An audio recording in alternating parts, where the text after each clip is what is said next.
Hello, this is Sharon with a few instructions and maybe a little chit-chat.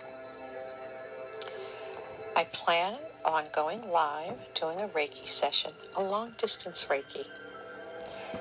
If you know anything about Reiki, there is no time, there is no space.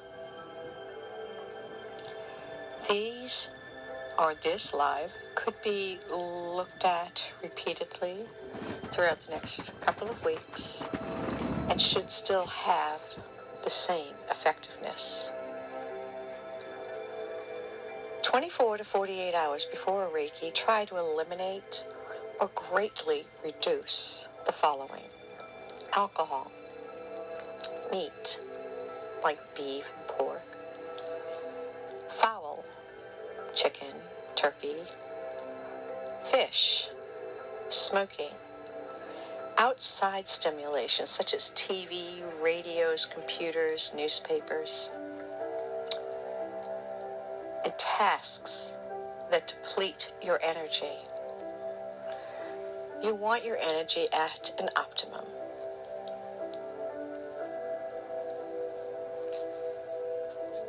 Please be sure to do these things before your Reiki healing. Take special care in choosing your Reiki practitioner. Schedule your private session at least 1 week in advance. Continue any prescribed medications. Find some time for alone time in solitude to meditate. Spending time in nature is a good example. Or just outside, under a tree, lay a blanket down, just relax and just soak in the universe. Drink lots of water, half of your body weight in ounces. For example, if you're 150 pounds, then half of that would be 75 ounces per day. I know many of you hate water, but if you understand how our bodies are, you'll understand we have a huge percentage of water throughout our body. And we need to maintain that to give us our optimum results. Consider doing a water juice fast, like 1 to 3 days beforehand. Cleanse your aura.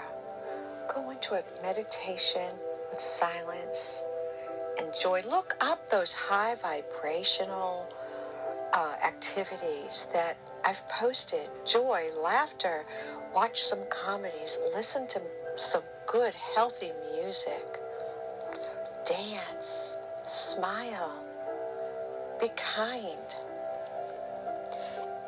And last but not least, get a good night's sleep. Now, this is what you may or may not feel during a Reiki healing. A warm overall feeling, tingles, thirsty, tired, falling asleep, diarrhea, nauseousness, crying for no apparent reason, happy for no apparent reason, and many other various things. All of these are very normal, and there is no need to be concerned. This is all part of the detoxifying process. The crying is releasing a lot of the emotions that you feel. Being sleepy is one way of absolutely knowing without a doubt that the universe is beginning to fix you, beginning to heal you. I also would like you to be encouraged to watch and rewatch the live Reiki, because long-distance Reiki can last several times. I'm giving you this advice because this is exactly what I did. I was so desperate that January 4th, 2019, I'd been suffering for 50 years. I'll never forget the first time it hit me.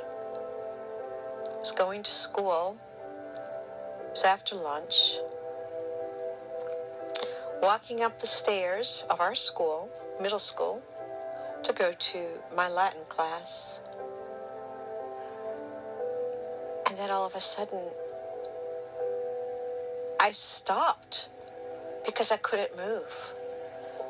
It was like paralysis from my hips down. I could not move. I remember the tears, the pain, the excruciating pain. And at that time, I waited a few minutes. I let everybody pass me. And then I would slowly, one step at a time, get up to my classroom. And this was consistent, at least 3 to 4 times a week. And as I got older, it became worse. The migraines started happening. And I had children. And sometimes it would take a matter of an hour, sometimes 8 hours, to just minutely move off of my bed to get up. And there were times I literally had to tell my children, kiss them goodbye from my bed as they went off to school. And by the time I had got up, yes, they were coming home from school. And I was so exhausted from trying so hard to get up off of that bed. It was terrible. I would pray, but I didn't understand. This healing process took me to participate. It wasn't this magical little, I don't know what you call it, like fairy dust. No. It wasn't until I was 62 years old. It wasn't until I was 62 years old. Because before this, yes, I was told I had arthritis, I had been to chiropractors, I had been to physical therapists, I had taken medications, none of which worked. I even had a mechanism in which I would hang myself, so to speak, on the back of my door to try to align my body. All this in between being active with my children in school activities, softball coaching, den leadership for the Boy Scouts and Cub Scouts, taking them in 3 different directions for soccer or basketball or softball or baseball or t-ball or whatever it was, and trying to bring up my children in a way I thought was healthy. What I didn't realize is that I had the power within me to heal. I didn't understand that. And I was afraid of it. Because I thought, wow, what do I do with this? I don't know what to do with this. I could feel the vibrations. I could feel them. And many times I would say, son, do you have something in your pocket, a vibrator or something? Because I had received a gift of a hand vibrator to release tension in my hands that he used to like to play with. He'd say, no, Mama. He'd empty his pockets, and then I realized, oh my God, it's me. I didn't know what to do with it. I kept it to myself for many more years. But there was a previous incident to that when my son was about 5 or 6 years old, probably 6, I'm not really sure. I believe he was playing soccer at the time. It might have been little tot soccer. I don't really know. It was, I think, between 5 and 6 years old.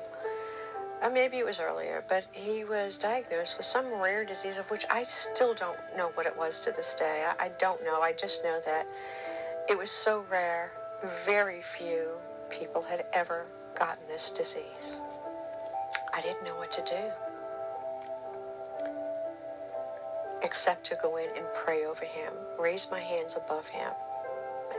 That was my first Reiki. I didn't understand how that happened. But within so many months, maybe 6 months, I'll say 6 months, he no longer had this. It might have been a year, guys, okay?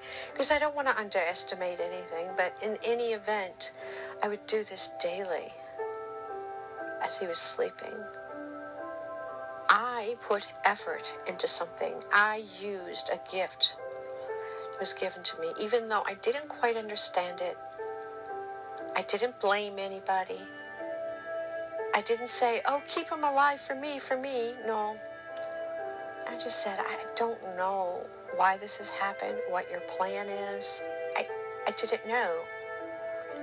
But I do pray that he doesn't suffer. I do pray that this disease would just melt away. And it did. And I kind of forgot about that for a long time. You know, chalked it up to a fluke, perhaps.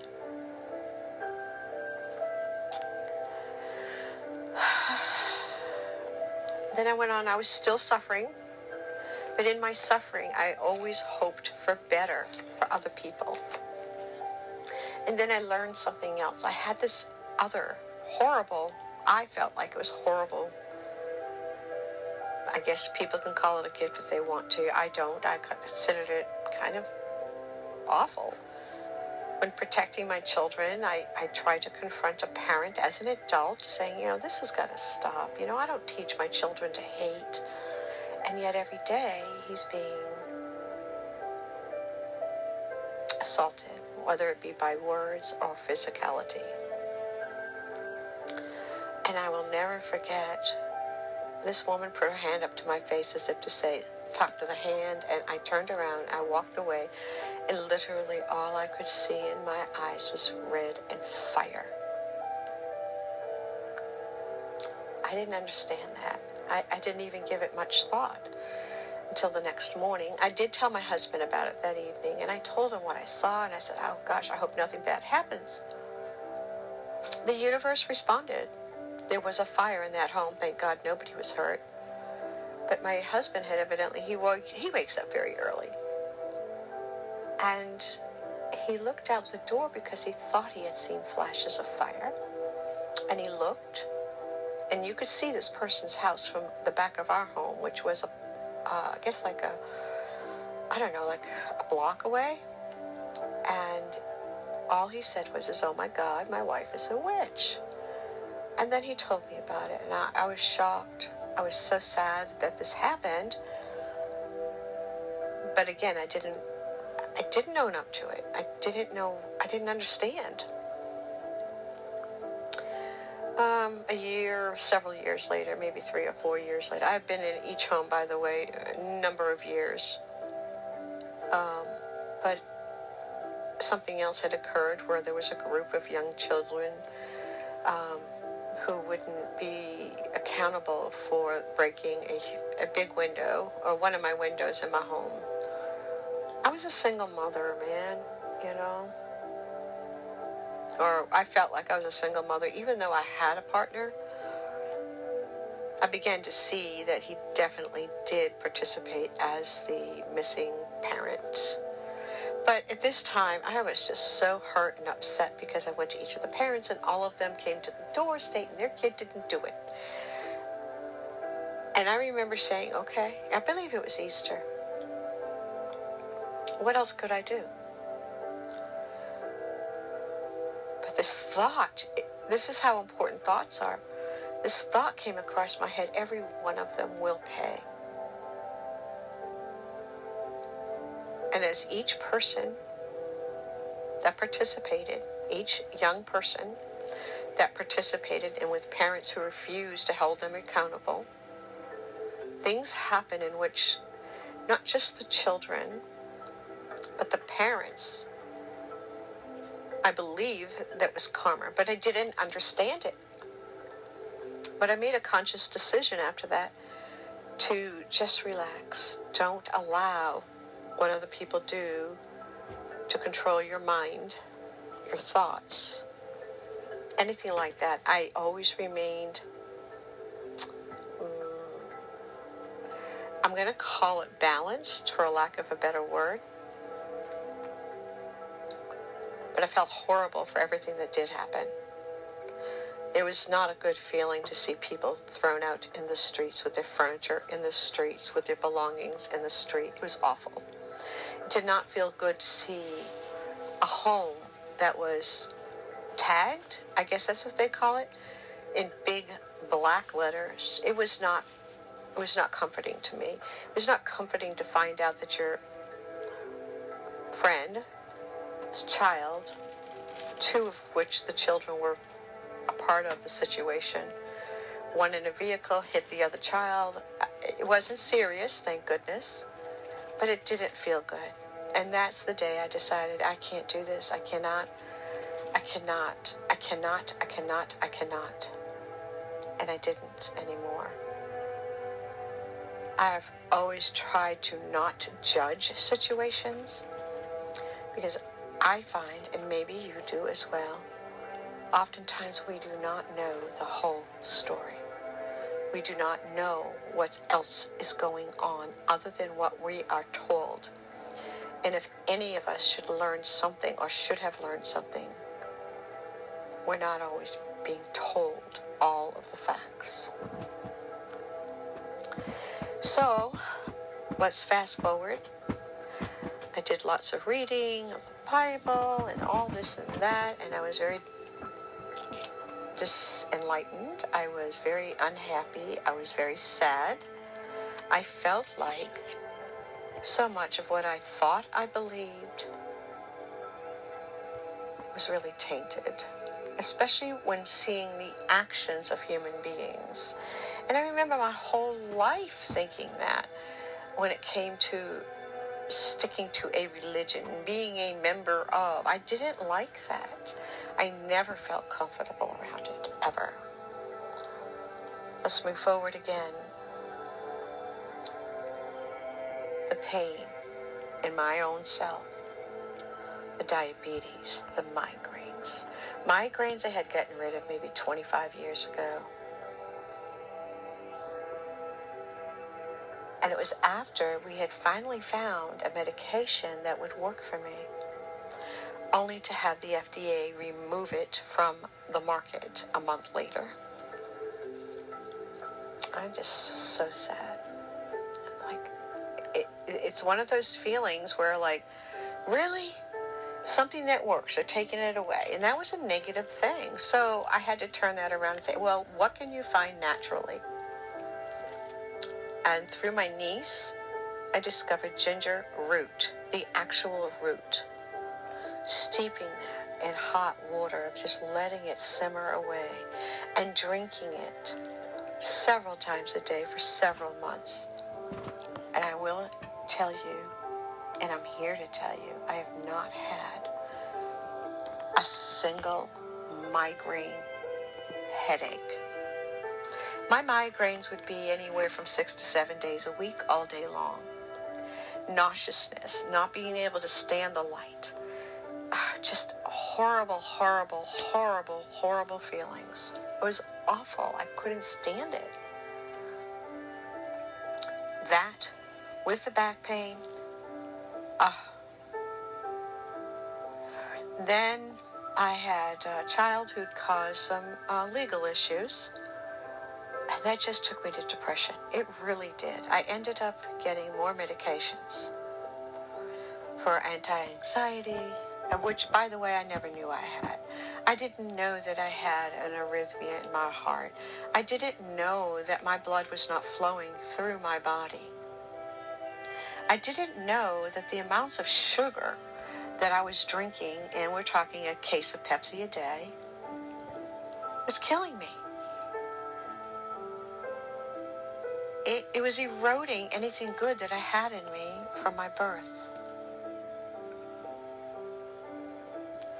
Okay, fast forward again.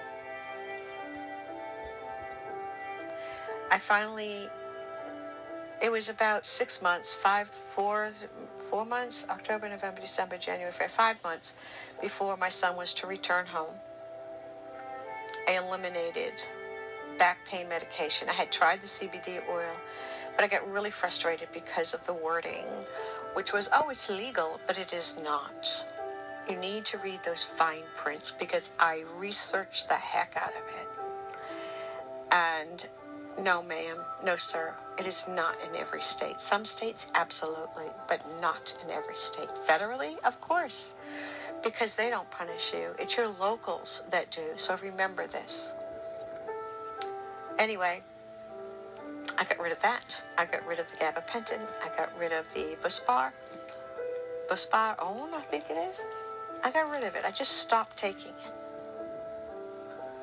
I got the vertigo a few years, 2016, I think it was, or was it 15? 16. That might have been 15, probably 15. I still have that a little bit, but I also know that a lot of the aspartame can cause this, and it's a horrible feeling. Processed foods can cause this, and yes, I do sometimes still have it. I should not, but I do. Then I came across the Mystic Sisters. I came across many people who read and who do Reiki, and I didn't find anybody as genuine as the Mystic Sisters. So I pretty much stuck to them, and every once in a while I would check in with some others, and I'm like, yeah, no.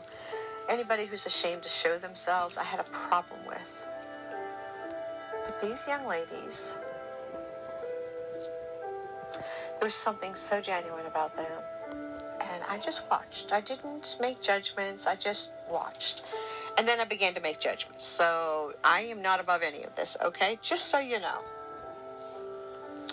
So, excuse me. One I felt closer to, and maybe it's because I did decide to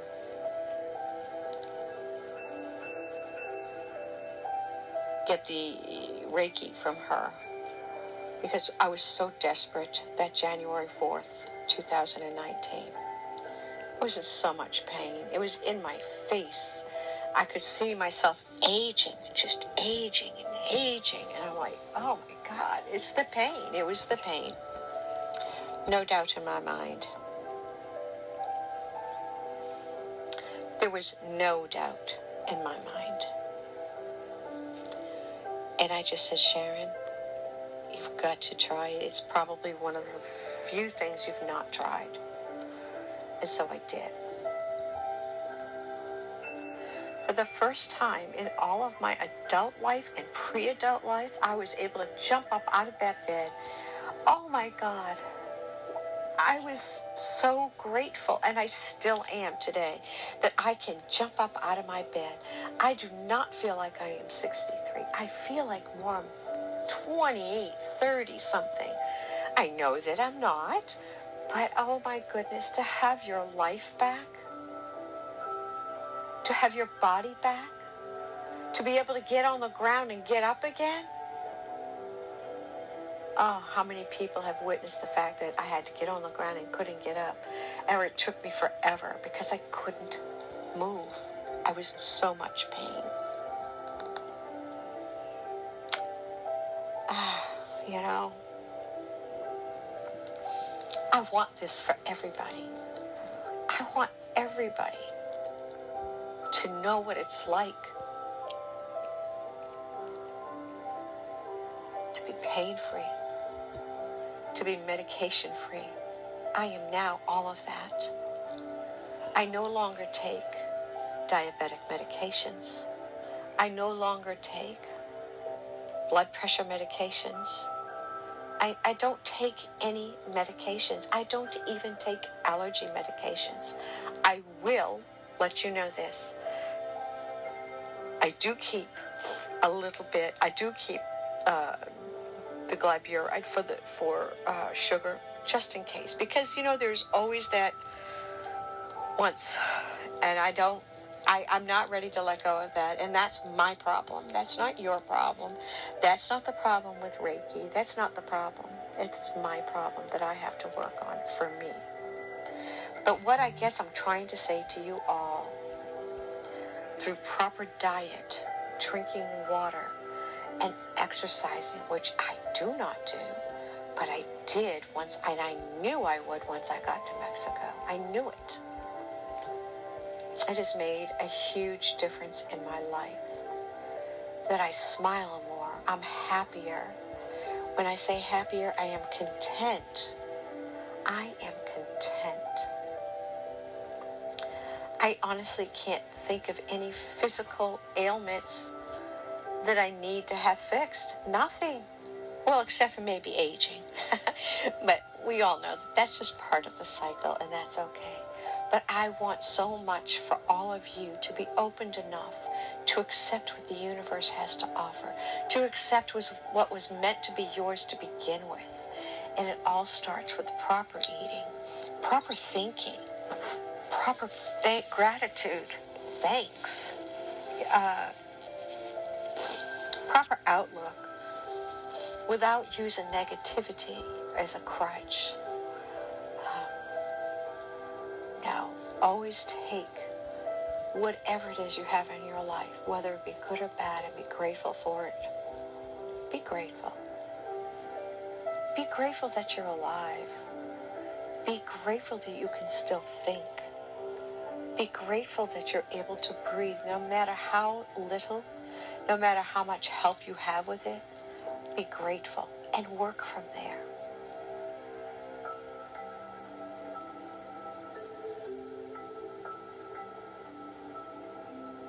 This is why I read cards. I want you to get to that place where you're grateful.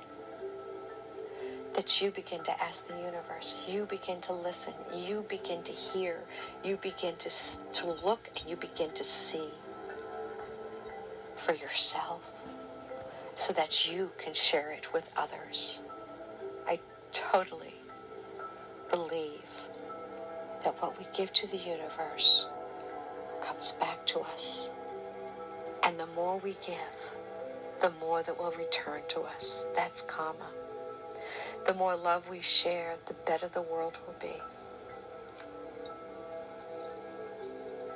So I hope that you will join me in the live Reiki, which is going to happen Monday. Now, do I know what time? I generally do not. I'm going to try and aim for between 10 and 11 a.m. Let me explain why I'm not a night person. I do fall asleep rather early. I do tend to lose energy late in the evening. This is why I don't participate in a lot of other groups that I'm in, because they're night owls. I'm not. Occasionally I might be. It doesn't mean that that's a norm for me. It just means this is an off day, and that's okay. And this is why I tend to do most things during the day. However, have no fear. If you're unable to make it during the Reiki healing session during the day, you can replay it. It's okay. You can replay it. It will still have the same effect. As long as your mind is like a parachute. If you do not open the parachute, it's not going to work. If you do not open your mind, it is not going to work. If you do not open up your soul, it is not going to work. If you do not open up your heart, it will not work. So keep that in mind. Thank you for listening. Namaste.